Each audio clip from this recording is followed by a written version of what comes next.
Los accidentes del parto son situaciones que se presentan de manera muy común durante la atención del mismo. Y vamos a empezar describiendo a los desgarros del cuello del útero. Bueno, los desgarros del cervix se producen a consecuencia principalmente del pasaje de la cabeza fetal porque el cuello aún no ha completado su dilatación en su totalidad. A esto se asocia los pujos intempestivos que realiza la madre también antes de que se ha producido la dilatación completa.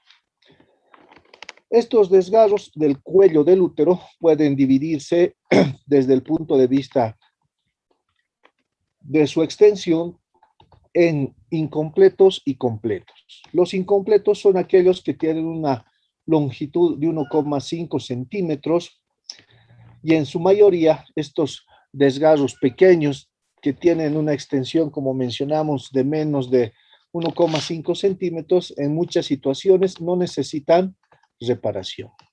Y generalmente son bicomisurales, o sea, se pueden presentar tanto en la unión de labio posterior como con el labio anterior, como podemos apreciar acá, o como podemos apreciar acá, ¿no? Aquí podemos ver los desgarros del cuello del útero. Aquellos que abarcan una longitud mayor a los 2 centímetros, estos sí van a necesitar tratamiento y son producidos generalmente por intervenciones realizadas durante maniobras que no se toman el cuidado necesario. Nosotros, al realizar el tacto, podemos llegar a desgarrar el cuello del útero y estar frente a esta situación. También cuando realizamos maniobras como dilatación con forceps o rotaciones internas, o cuando la presentación es voluminosa, o cuando existe un diámetro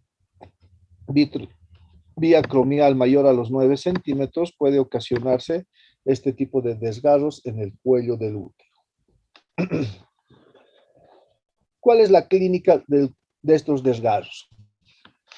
Lo primero es comprobar el globo de seguridad de Pinar. Si el útero está contraído y la hemorragia es profusa, entonces debemos sospechar de la presencia del desgarro del cuello del útero. Además, que aparte de que el útero está bien contraído, el sangrado del desgarro del cervix generalmente es rojo rutilante, porque va a implicar arterias y venas que van a determinar la presencia de este tipo de hemorragias. En cuanto al tratamiento, para poder apreciar y exteriorizar el desgarro, debemos pedir a un ayudante que nos empuje el útero a través del abdomen, nos haga fondo uterino para que descienda el cuello del útero y de esta forma poder agarrar una pinza aro, tanto el labio anterior y el labio posterior, y traccionar ambos, como podemos apreciar acá, hacia afuera y hacia adelante. Y de esta forma observar la lesión que se ha producido. Se realiza la sutura con puntos surjet continuos y el primer punto se coloca medio centímetro aproximadamente del desgarro de la comisura. Esto para evitar la dehiscencia de la sutura que estamos realizando. Luego tenemos los desgarros vaginales. Bueno, los desgarros vaginales se van a presentar en la pared de la vagina y pueden tener estos un trayecto lateral o longitudinal y pueden abarcar toda la mucosa en su extensión. Y también pueden abarcar, aparte de la mucosa, el grupo muscular, incluso puede llegar hacia la vejiga y al recto. ¿Por qué se producen estos desgarros en la cavidad vaginal? Son consecutivos a partos forzados, a rotaciones intravaginales cuando utilizamos forceps, a dilataciones rápidas y violentas producidas en aquellas vaginas fibrosas Y cuando tenemos vaginas fibrosas, generalmente cuando ha existido antecedentes de partos donde hay procesos cicatrizales, entonces se ha fibrosado ese segmento de la vagina y eso va a producir el desgarro en el siguiente parto. Vaginas mal irrigadas y también se producen a consecuencia del paso a través del canal vaginal de fetos voluminosos y cuando la presentación se va a descender a través de sus diámetros mayores. ¿Cómo realizamos el diagnóstico de estos desgarros de la pared vaginal? Realizamos un tacto cuidadoso y vamos a comprobar hendiduras abiertas, ya sea en la pared anterior, posterior o laterales de la vagina, que en ocasiones provocan un sangrado copioso. Es necesario, cuando nosotros estamos frente a un desgarro vaginal, realizar el sondaje vesical, o sea, colocar sonda vesical para verificar y comprobar la integridad de la uretra y también realizar un tacto rectal. Muchas veces los desgarros implican la parte muscular, la pared anterior del recto y comprometen también en muchas situaciones el esfínter externo del ano. ¿Cuáles son sus complicaciones? Van a provocar inflamaciones que se van a tornar agudas y también crónicas del tejido conjuntivo pelviano. También si se ha implicado lesión del meato urinario de la pared del recto, con el tiempo pueden desarrollarse fístulas perineales, rectales o vesicales. En cuanto al tratamiento, para realizar la sutura también se utiliza cálculo cromado número 1 con puntos surjet anclados sin dejar espacios muertos.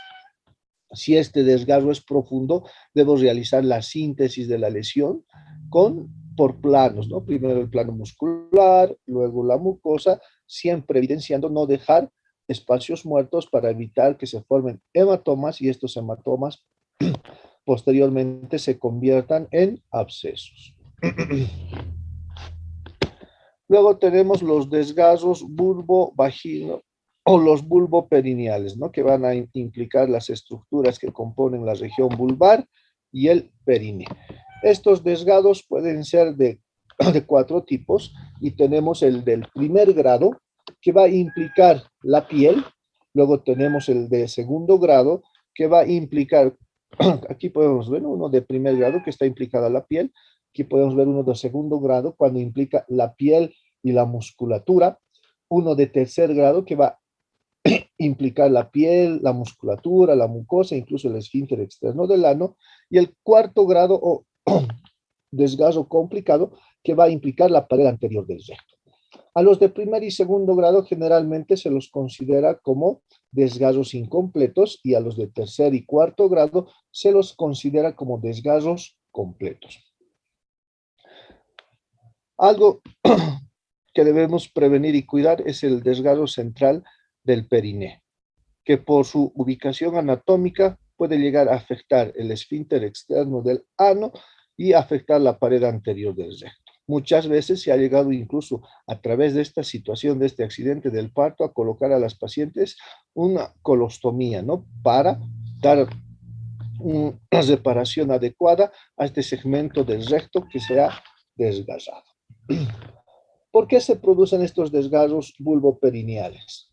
Estos están en relación directa con la sobredistensión mecánica del periné, que es sometido a presiones ejercidas, tanto por la cabeza del feto como los hombros fetales, así como también como la realización de instrumentos, ¿no? Cuando utilizamos el forceps, por ejemplo, o a través de maniobras intempestivas realizadas por el que atiende el parto, ¿no? Queremos a veces ampliar el canal vaginal del parto y nosotros somos que con nuestros dedos vamos a ocasionar el desgarro.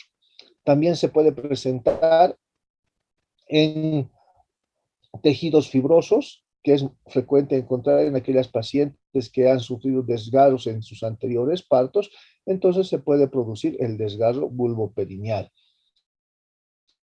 También en presencia de edema, de hipoplasia o cuando existe una presentación voluminosa que va a desgarrar todo el tejido vulvoperineal. ¿Cuál es el pronóstico de este tipo de desgarros? Bueno, entre el primer y el segundo grado no existe mucha complicación, salvo los cuidados de cualquier herida quirúrgica, pero en el de tercer y cuarto grado debemos tomar los recaudos necesarios, puesto que la región rectal siempre, al estar englobada la eliminación de heces, concierne cierto cuidado para evitar los procesos infecciosos. El tratamiento, sutura inmediata, como podemos ver acá en la imagen, puede ser en un solo plano o en planos, dependiendo del grado y las complicaciones que éste haya presentado, ¿no? Acá también es importante tomar en cuenta y evitar de toda forma dejar espacios muertos durante la síntesis de estos desgarros para evitar la formación de hematomas y futuros abscesos.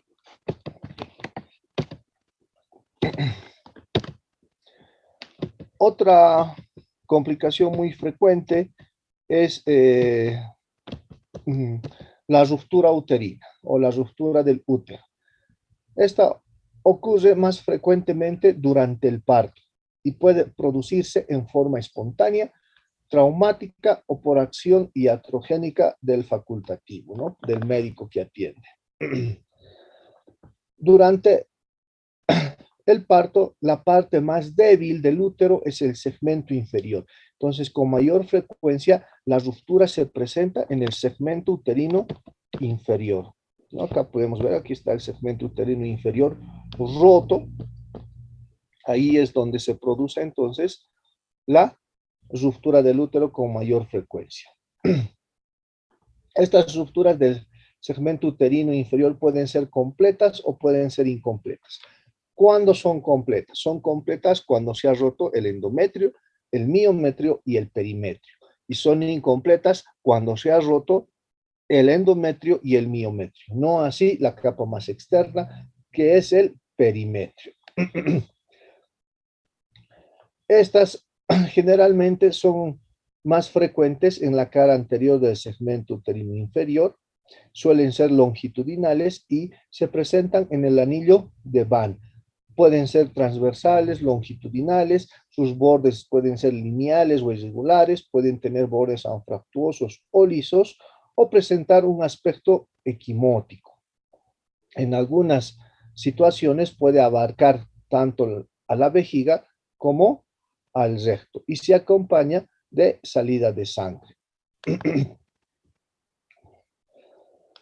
Estas entonces son las principales complicaciones de la ruptura del segmento uterino inferior. Las rupturas del cuerpo son generalmente completas, vale decir que van a abarcar tanto el endometrio, el miometrio y el perimetrio. Y cuando se produce esto, suele pasar tanto el feto y sus anexos hacia la cavidad abdominal. Dentro de su etiología tenemos las causas predisponentes y generalmente es al antecedente de una cesárea anterior. Ese es el punto más frecuente. Entonces, una recomendación, cuando nosotros tenemos un parto con antecedente de cesárea, debemos verificar la integridad del segmento uterino inferior, incluso una vez que ha salido la placenta. Y aparte, está totalmente contraindicado realizar la inducto-conducción del trabajo de parto con antecedente de cesárea. Vale decir que no voy a utilizar misoprostol para modular el cuello, tampoco voy a utilizar oxitocina artificial si tengo el antecedente de cesárea. Es una de las contraindicaciones y muy frecuente se cometen errores, ¿no? Realizamos la inducción y estamos después frente a una ruptura uterina que puede ser fatal. También en cierta medida contribuyen, pero en menor proporción, la multiparidad por el desgaste que sufre la musculatura uterina y más en la región del segmento uterino inferior, la hipoplasia también del miometrio, presencia de malformaciones, procesos inflamatorios agudos o subagudos del útero, ¿no? Que van a debilitar la capa muscular del útero.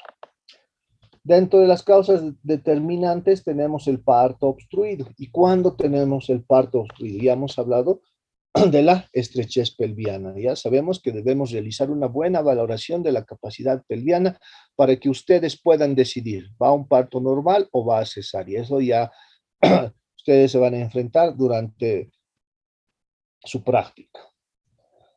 Los traumatismos del útero son otra fuente de producción de la ruptura del útero. Los traumatismos naturales, como una caída o una contusión directa sobre el abdomen o un contragolpe por caída a horcajadas, pueden condicionar también la ruptura del útero. O traumatismos provocados, como una iatrogenia, al utilizar, ya les he dicho, oxitocina o misoprostol, cuando existe antecedentes de cesárea. Dentro de los síntomas existe un periodo prodrómico donde existen signos locales que ya hemos visto, ¿no? El síndrome de Van Frommer-Pinar, que hablamos la anterior clase, este síndrome de Van Frommer-Pinar nos está diciendo inminencia de ruptura de útero. No es cuando el anillo de Van va a llegar a nivel del ombligo y al llegar al nivel del ombligo va a estirar consigo como dos cuerdas tendinosas y fuertes los ligamentos redondos que se pueden hacer fácilmente palpables a través de la pared abdominal. Y el último signo, que es el de Pinar, que va a hacer que el cuello del útero, la vagina, se tornen cianóticos y se edematicen. Entonces, estos tres signos me están diciendo, este útero se va a romper y debo tomar una conducta inmediata, que es la realización de una cesárea. Dentro de los síntomas generales, la paciente se torna angustiosa, inquieta, agitada, puede asociarse a taquicardia, elevación de la temperatura y signos de anemia. Si es que no evidenciamos sangrado externo, vamos a estar frente a un sangrado interno. Y nuestra conducta, ¿cuál es? Cesárea de emergencia. Entonces, ¿cuál es la recomendación acá? Que ustedes puedan realizar una valoración adecuada de la capacidad pelviana. Y ojo, si hay antecedentes de cesárea, prohibido utilizar oxitocina durante el trabajo de parto.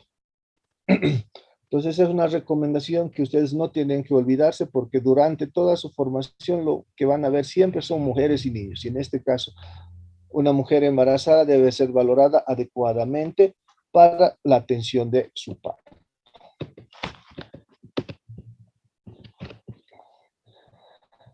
Cuando la ruptura, mencionábamos, del cuerpo del útero es completa, entonces tanto el feto como la placenta pasan a la cavidad abdominal. Y yo a través del examen abdominal voy a poder apreciar claramente las partes fetales. Obviamente el producto está orbitado y el útero va a estar arrinconado hacia uno de los flancos como un pequeño globo formado. Ustedes están atendiendo el parto y de repente cesan las contracciones. La madre se torna un poco más tranquila, pero con signos de shock por el sangrado, que es obvio, y se produce la salida del feto hacia la cavidad abdominal. Conducta: realizar una cesárea, ¿no?, de emergencia y valorar si voy a reparar el útero o voy a prepararme para una histerectomía obstétrica por ruptura uterina.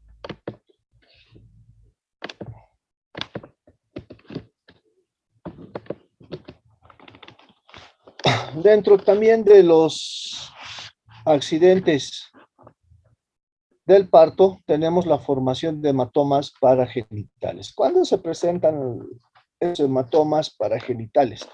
Estos se presentan a consecuencia de los partos que han sido mal atendidos y de no haber tomado las medidas necesarias como una protección adecuada del periné y la realización de la episiotomía. Entonces, los vasos puede que no se desgarren externamente, no se manifiesten en el momento de atención del parto y haya un desgarro interno.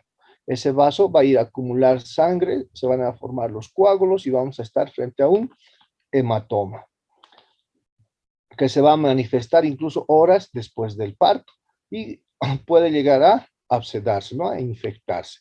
Estos hematomas paragenitales pueden ser supraaponeuróticos, o sea, debajo de la aponeurosis, pueden ser infraaponeuróticos, pueden abarcar el ligamento ancho, el retroperitoneo, el cuello, la vagina y la vulva. Los que se sitúan en el cuello, la vagina o la vulva, como podemos apreciar acá, son fáciles de reconocer. Pero los que se ubican en el ligamento ancho, como podemos apreciar acá, un infraponeurótico, un supraponeurótico, generalmente son complicados en cuanto a su diagnóstico. Se puede realizar un diagnóstico, sí, porque la paciente nos va a referir sensación de cuerpo extraño, síntomas de compresión según el órgano que esté afectando, tumor, fluctuación, y vamos a ver sensación de empastamiento, ¿no? Al tacto vaginal. El tratamiento. Entre las 24 y 48 horas generalmente vamos a expectar, podemos utilizar hielo local, acá, para disminuir el edema, obviamente utilizar antiinflamatorios, y luego proceder al drenaje correspondiente. Otro de los accidentes que se presentan con mucha frecuencia es el alumbramiento patológico. Y este hace referencia a la retención de la placenta, que puede ser total o parcial. ¿Cuándo se presenta esta retención placentaria?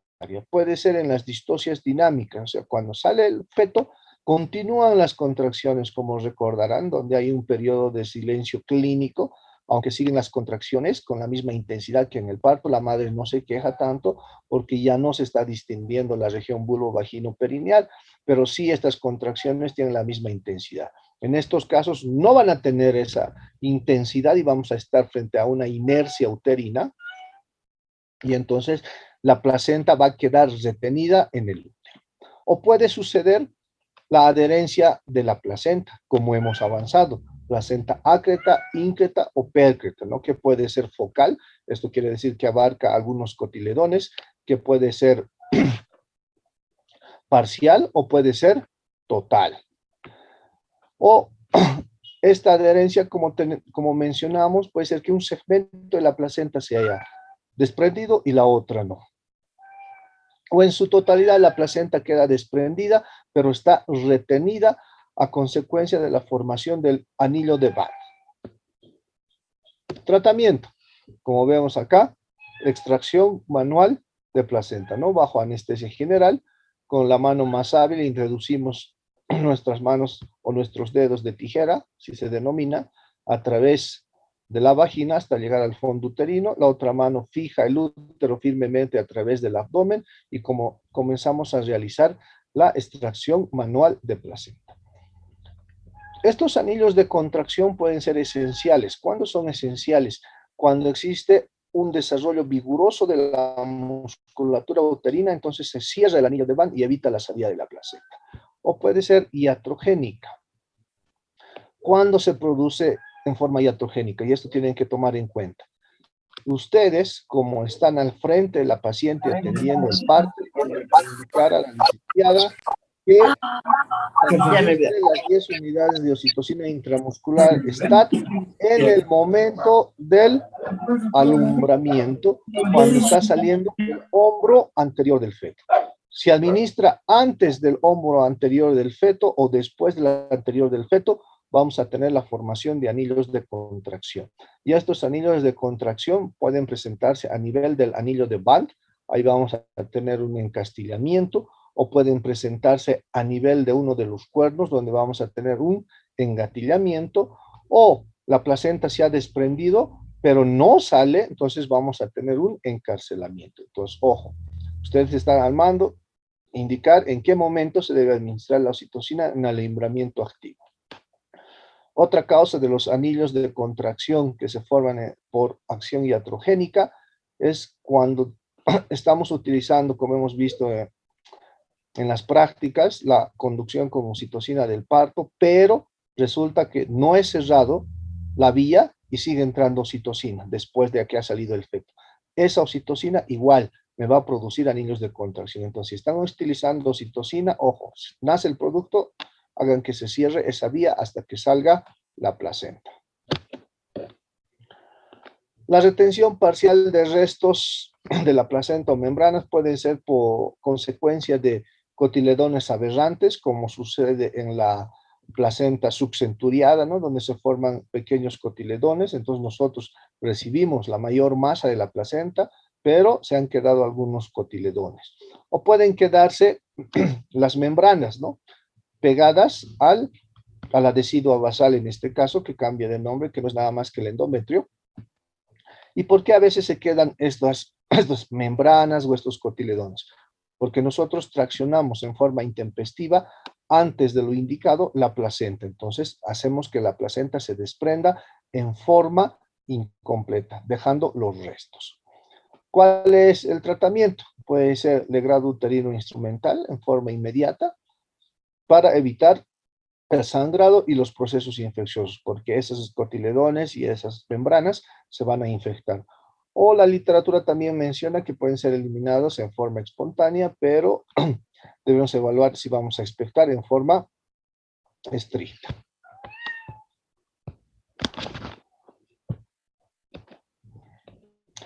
Otro accidente es la inversión aguda del útero. Como puedes ver en la imagen, esta es generalmente iatrogénica cuando nosotros realizamos maniobras intempestivas en el alumbramiento, entonces estiramos la placenta.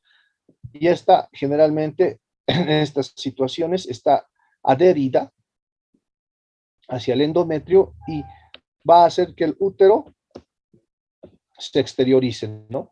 Como aquí podemos ver, una inversión incipiente, una inversión cervical, como su nombre indica, cuando ha atravesado el orificio o el cuello del útero, o completa cuando se exterioriza hasta el anillo vulvar.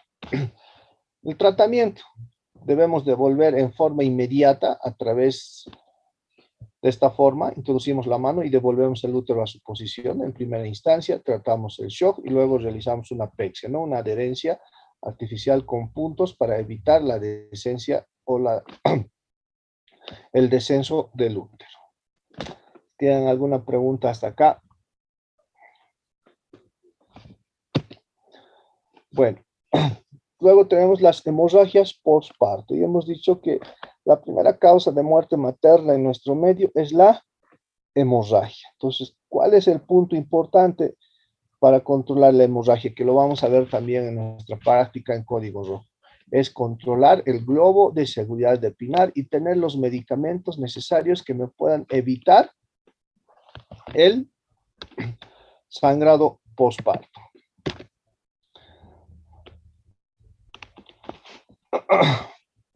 La hemorragia postparto se va a caracterizar porque va a superar el sangrado que normalmente se espera en el parto, que es aproximadamente 500 cc, o el sangrado que se espera normalmente durante la realización de una cesárea, que es de 1000 cc.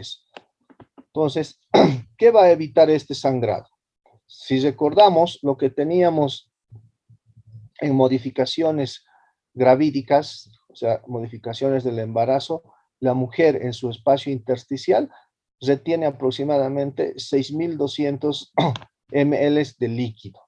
En el momento del parto y la cesárea, ese líquido pasa del espacio intersticial al espacio intravascular y eso evita que la paciente entre en shock, manteniendo la hemodinamia. Esos momentos valiosos y esa compensación hemodinámica que realiza la paciente son importantes para que yo pueda tomar las medidas necesarias para tratar la hemorragia que todavía no se está convirtiendo en un shock hipovolémico, evitar de esta forma el shock hipovolémico e incluso la muerte materna.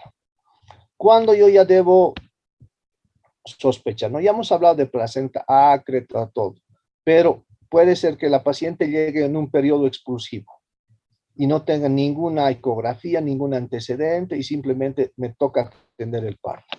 Yo ya debo sospechar que la placenta está retenida cuando 30 minutos después de la salida del feto no se produce la expulsión de la placenta. Entonces, ahí debo valorar si realizo o no realizo un alumbramiento manual, como hemos visto en la imagen. Ojo, una recomendación. Placenta que no se desprende es placenta que no sangra. Entonces, debo interrogar a la paciente de nuevo si ha tenido antecedentes de legrados, o sea, de raspado uterino, de aspiración uterina, como es el AMEO, o de cesárea. Si ha tenido eso, ojo, puedo enfrentarme a una placenta acreta. y la placenta ácreta, su único tratamiento es la histerectomía. Entonces, no voy a tratar de realizar el alumbramiento manual. Si no hay ningún antecedente, entonces puedo llamar al anestesiólogo o puedo sedarla yo y realizar el alumbramiento manual. Aquí tenemos una imagen de un encastillamiento de placenta, ¿no? Y miren, se ha desprendido un porcentaje de la placenta. Puede ser que esta placenta sea este segmento ácreta y no va a salir. Entonces ya debo sospechar para transferirla para una histerectomía. Pero antes de realizar este desprendimiento, debo hacer otra vuelta al interrogatorio y estar seguro. ¿Por qué les digo esto? Puede ser que este segmento haya sido raspado con mayor intensidad que esto durante un legrado y acá se ha producido el acretismo placentario. Esto es muy complicado, entonces, ojo, siempre en obstetricia hemos manejado el antecedente como un punto guía para el manejo de estas pacientes y el pronóstico de la conclusión del embarazo. Si es un cotiledón retenido, no hay problema. Si estamos frente a una atonía uterina, entonces, ¿qué debo pensar? Que está perdiendo más de 500 ml y la compensación que ha tenido durante las modificaciones cervicales me permiten tomar minutos y decisiones importantes para salvar la vida de esa paciente. Aquí tenemos algunas causas, resumiendo, ¿no? De la ruptura uterina, de las hemorragias. A esto me refiero para recordarles el acretismo placentario. Esto sí o sí se trata con histerectomía. Entonces, cuando se presentan estas dos situaciones, en 3 casos muy importantes, antecedentes de cesárea, antecedentes de legrado y antecedentes de aspiración manual endouterina. Entonces, yo debo tomar en cuenta esa situación.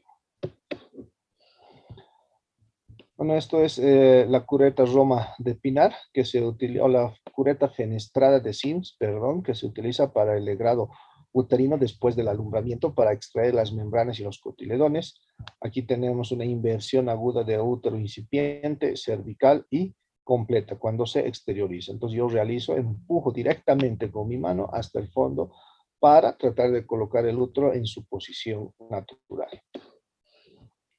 ¿Qué debo prevenir? Lo que estábamos hablando, el shock hipovolémico. Debo manejar la volemia. Y eso han hablado en todas sus asignaturas. En todos los pacientes es importante manejar la hipovolemia. Para ello, en su práctica ya les estamos dando, ¿no? Los medicamentos, las soluciones y las maniobras tanto mecánicas y químicas que se pueden utilizar. Y que tienen que conocer también, aunque ustedes no la van a realizar, son las maniobras quirúrgicas, ¿no? Como la histerectomía, ¿no? La histerectomía, que es la extracción del útero, las ligaduras de las arterias uterinas para evitar el sangrado, las ligaduras de las arterias hipogástricas, que es la principal rama de la arteria uterina, y evitar de esta forma el sangrado.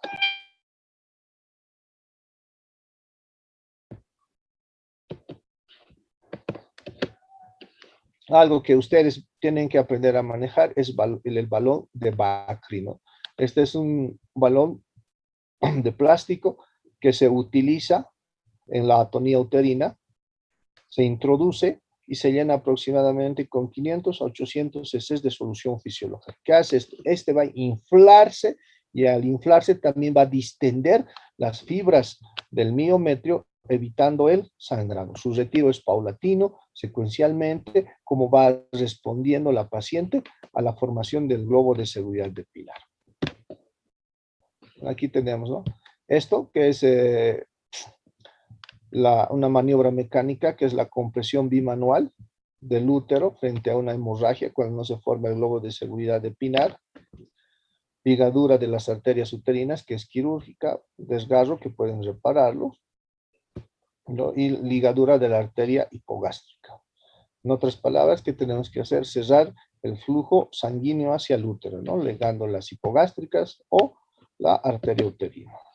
Y algo quirúrgico también es el útero, que se llama técnica del muñeco o la reparación de la sutura de Belinch, ¿no? Esta es la sutura de Belinch, donde tratamos de disminuir el diámetro del útero, dependiendo de la situación en que se encuentre también el estado hemodinámico de la paciente. ¿Tienen alguna pregunta?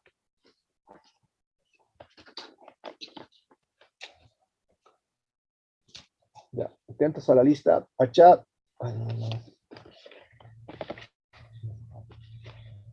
Álvarez. Presente. Pasa. Presente. Araca. Presente. Aramayo. Presente. Arando. Presente, doctor. Arce Calvo. Presente, doctor. Arcelaine.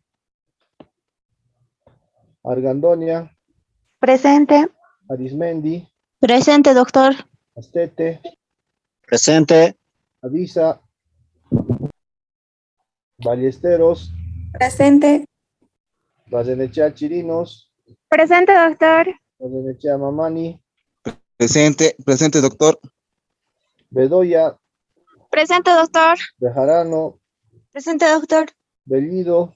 Presente, doctor. Bravo Lizarazu. Bravo Méndez. Presente, Presente, doctor. Bravo Oyola.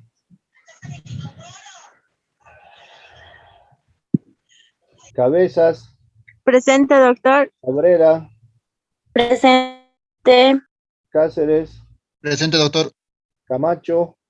Presente, doctor. Camargo. Campuzano. Presente, doctor. Canaviri. Presente, doctor. Canaza. Presente, doctor. Cárdenas. Presente, doctor. Carvajal. Presente, doctor. Carvajal Lovera.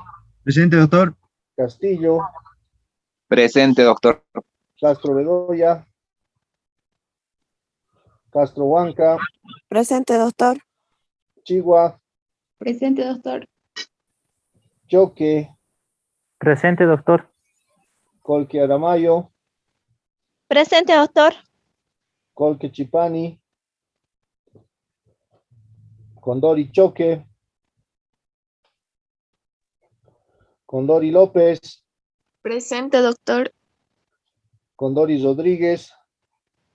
Copa. Coronado. Presente, doctor. Cruz Verónica. Presente, doctor. Cruz Alá. Presente, doctor. Cruz Romero. Presente, doctor. Durán. Presente, doctor. Equice. Presente, doctor. Espinosa. Estrada. Presente, doctor. Flores Copa. Presente. Flores Cruz. Presente, doctor. Flores Gutiérrez. Presente, doctor. Fuertes. Presente, doctor. García Cayo. García Rodríguez.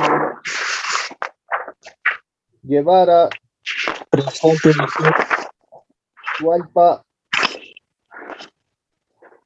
Hualpajanco. Presente, Huaypajanco. Limón. Presente, doctor.